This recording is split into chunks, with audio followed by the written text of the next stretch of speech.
भारत में डायबिटीज के बढ़ते खतरों के मद्देनजर सार्वजनिक और निजी भागीदारी का मॉडल अपनाए जाने की दिशा में विचार किया जा रहा है। इसके लिए विशेषज्ञों और सरकार के अधिकारियों के पैनल ने सामूहिक प्रयास के साथ कॉरपोरेट जगत की मदद का भी सुझाव दिया है। गैर संक्रामक रोगों पर भारतीय उद्योग परिसंघ यानी CII की ओर से आयोजित सम्मेलन में स्वास्थ्य मंत्रालय के सचिव केशव देसीराजू ने आशा कार्यकर्ताओं के अलावा माध्यमिक स्तर पर सार्वजनिक स्वास्थ्य देखभाल कार्यकर्ताओं की जरूरत बताई। देसीराजू के मुताबिक सार्वजनिक निजी साझेदारी के विशेष मॉडल विकसित होने चाहिए, जिनमें सभी की जिम्मेदारियां और भूमिकाएं स्पष्ट हों। The need for an intermediate level category of public health worker in rural India and possibly also in urban India.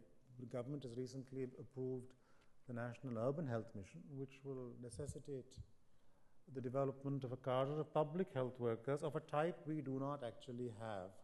Why is diabetes such an important disease for every country to address effectively?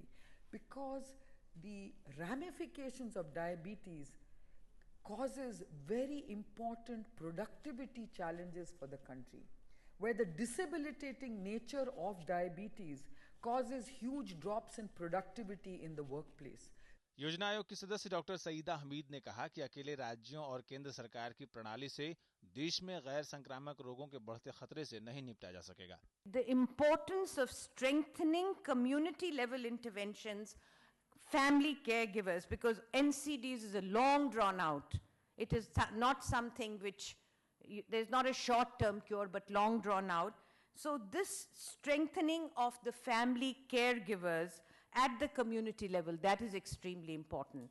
Diabetes का फैलाव खतरनाक तरीके से हो रहा है और दिल्ली में हर चौथा शख्स डायबिटीज पीड़ित है या इसके खतरे से जूझ रहा है। देश भर में 6 करोड़ से अधिक और दुनिया भर में 28 करोड़ से ज्यादा लोग डायबिटीज से पीड़ित हैं। जाहिर है, इससे निपटना बड़ी चुनौती है। नितेंद्र सिंह की रिपोर्ट, DD न्यूज, दिल्ली।